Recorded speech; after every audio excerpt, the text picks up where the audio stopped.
আমি আজকে চিকেন কোপ্তা কারি করছি।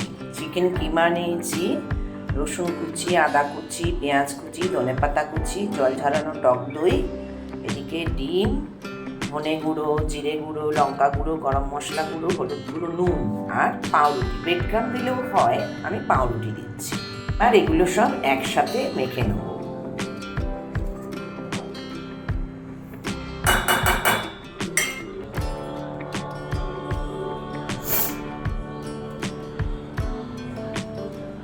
ডিমটা সবটা দেবো না, ডিমটা অল্প একটু দেবো।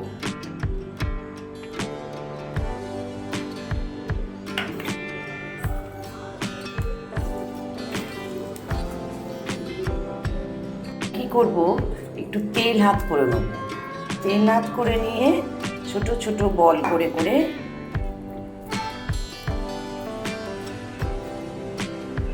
এই ফুটন্ত জলে, জল ফুটছে, জলের ভেতর দিয়ে দেবো একটা একটা করে।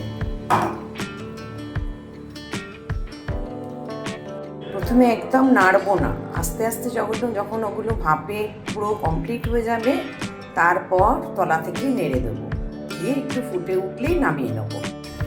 এরকমভাবে ফুটে উঠলে তারপরে আমি একটু ওপর নিচ করে দেবো হালকা হাতে, দিয়ে 5 মিনিট পর নামিয়ে নেবো।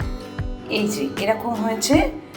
এবার আমি কি করব, কড়াই অল্প তেল দিয়ে এই বলগুলোকে হালকা ফ্রাই করে নেব, হালকা ফ্রাই হবে।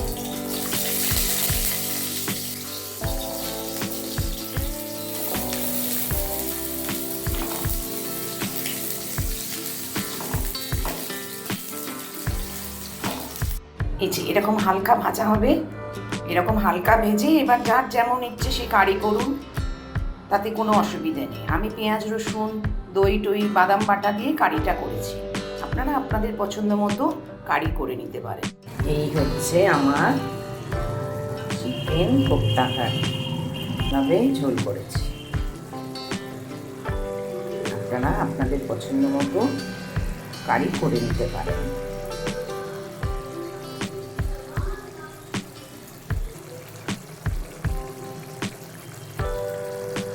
এই হচ্ছে আমার চিকেন কোপ্তা কারি। আমি না একটু ক্যাপসিকাম ছড়িয়ে দিয়েছি, ক্যাপসিকাম দিয়ে নামিয়েছি। আপনারা আপনাদের পছন্দ মতো কারি করে নেবেন।